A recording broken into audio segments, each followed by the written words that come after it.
이제 라식으로 인해서 만약 뚜껑이 이렇게 바뀌었다 그러면 다시 덮어줄 수는 있거든요. 근데 모든 것이 그렇듯이 만약에 치료를 했는데 벌어졌다 그럼 다시 꼬매도 예전같이 되지 않잖아요. 그러니까 눈이라는 데는 게다가 정말 잘 봐야 되는 데지 대충 봐도 되는 데가 아니다 보니까 그런 미묘한 것들이 한번 합병증이 생기면 완전히 이전으로 돌아가기에는 조금 무리가 있습니다. 그래서 위험성들을 미리 인지하고 또 회복 과정 중에서도 그걸 인지하고 수술을 받으시는 게 맞을 것 같습니다. 그래서 만약에 그런 뭐 혼탁이 생긴다든가 하면 사실상은 완벽하게 아직까지 혼탁을 없앤다든가 아니면 뚜껑이 돌아갔는데 그걸 예쁘게 다시 해줬다고 해서 이전 상태로 돌아가거나 그러지 못한 경우들이 있습니다.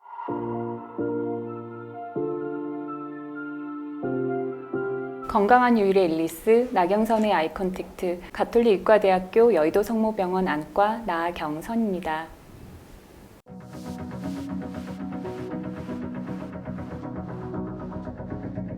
라식이 적합한 눈, 라섹이 적합한 눈이 따로 있다는 얘기가 있어요. 이걸 어떻게 구분할 수 있을까요? 근시는 눈이 긴 거니까 우리가 근시를 교정할 때 눈을 작게 만들 수는 없거든요. 이거를 편편하게 깎으면 빛이 좀 뒤로 가는 효과가 있는 거예요. 그래서 라식이나 라섹은 이걸 평평하게 만드는 방법인데 그 중에서 이제 레이저로 깎아서 평평하게 할 때 뚜껑을 만들어서 이렇게 딱 펼친 다음에 깎는 방법이 라식이고 레이저로 줄 수도 있고 여러 가지 방법으로 그냥 상피라고 해서 가장 겉에만 얇게 상처를 줘서 레이저를 조사하는 방법이 라섹이에요. 그러면 우리가 이제 뚜껑을 만들 수 있으려면 각막이 꽤 두꺼워야 하거든요. 그러니까 상대적으로는 라섹에 비해서 라식이 조금 더 각막이 두꺼운 사람들이 할 수 있다. 같은 근시라면 그렇게 생각을 하시면 되고 그리고 이 뚜껑을 만들면 평생 동안 이 뚜껑이 덮이질 않아요. 완전히 붓지를 못해요. 그래서 다칠 위험이 있거나 뭐 내가 익스트림 스포츠를 좋아한다 뭐 이런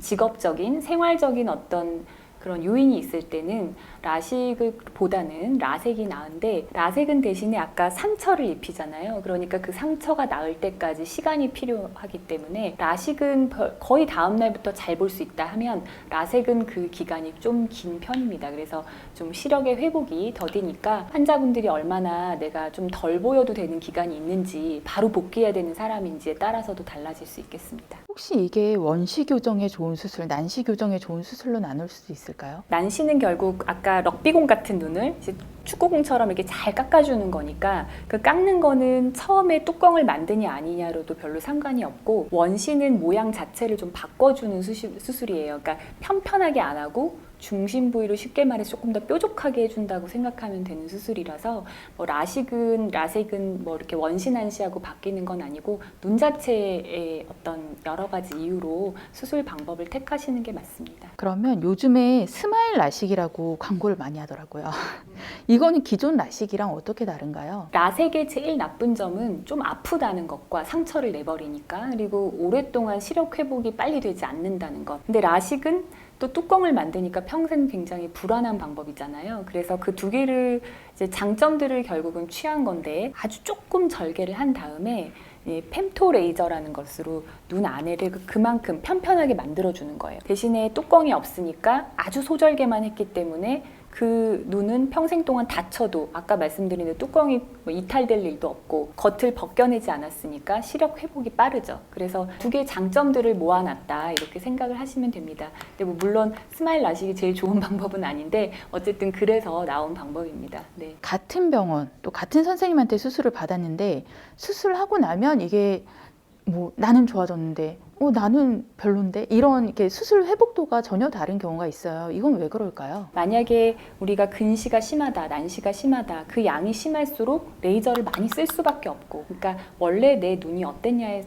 따라서도 차이가 있고, 또 안구 건조증이 원래 있었느냐 없었느냐, 뭐 렌즈를 오래 끼웠느냐, 이런 많은 요인들이 다 좌우를 해요. 그리고 심지어는 이 동공의 크기도 상관이 있어요. 그래서 동공의 크기가 원래 컸던 사람은 시력 만족도가 좀 좋지 않을 수 있고, 원래 자기 눈이 그런 거라서 뭐 동공을 막 작게 만들 수는 없거든요. 그러니까 그런 것들이 좀 영향을 미칩니다. 그래서 억울하죠. 왜냐하면 내 친구는 가서 좋았는데 나는 별로고 그러니까. 근데 그게 사실 모든 수술에 대부분은 다 적용되는 이야기인 것 같습니다. 라섹 수술하고 나면 이 부작용 얘기를 빠뜨릴 수가 없을 것 같아요. 꼭 기억해야 될 부작용들 어떤 것들이 있는지 이걸 어떻게 예방하거나 치료할 수 있는지 알려주시면 좋을 것 같아요. 사실 라식은 뚜껑과 관련된 것이 가장 문제가 심각해요. 특히 초기에 잘 나아주지 않아서 뭐 감염이 된다든가 염증이 되거나 초기에 안 좋을 수가 있고, 근데 좀 시간이 지나면 이제 눈 깜빡이고 비비는 거 정도로는 큰 문제가 일어나지 않거든요. 그렇지만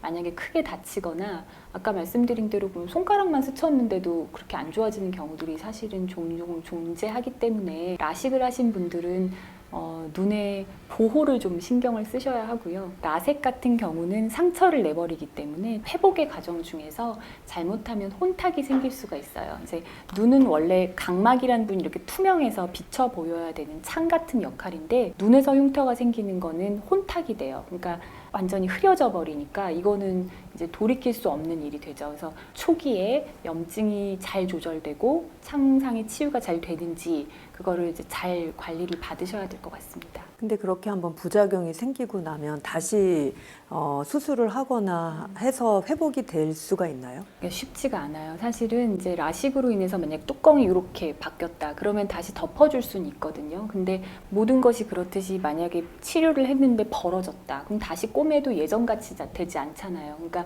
눈이라는 데는 게다가 정말 잘 봐야 되는 데지 대충 봐도 되는 데가 아니다 보니까 그런 미묘한 것들이 한번 합병증이 생기면 완전히 이전으로 돌아가기에는 조금 무리가 있습니다. 그래서 위험성들을 미리 인지하고 또 회복 과정 중에서도 그걸 인지하고 수술을 받으시는 게 맞을 것 같습니다. 그래서 만약에 그런 뭐 혼탁이 생긴다든가 하면 사실상은 완벽하게 아직까지 혼탁을 없앤다든가 아니면 뚜껑이 돌아갔는데 그걸 예쁘게 다시 해줬다고 해서 이전 상태로 돌아가거나 그러지 못한 경우들이 있습니다. 부작용 무서워서 네, 지켜보고 나중에 해야겠다는 네. 사람들도 꽤 있었거든요. 맞아요. 지금 혹시 네. 그 당시에 괜찮다고 했었는데 생각보다 부작용이 많았다거나 하는 게 있을까요? 그냥 잘 깎으면 될 줄 알고 깎는 거야 뭐 그냥 레이저가 깎으니까 잘 깎였거든요. 근데 너무 얇아지면 우리 풍선으로 치면은 어느 부분이 얇아지면 고기로 뿍 하고 솟아오르듯이 각막 확장증이라고 해서 제일 안 좋은 병 중에 하나인데 각막의 모양이 막 뒤틀리는 거예요. 그러면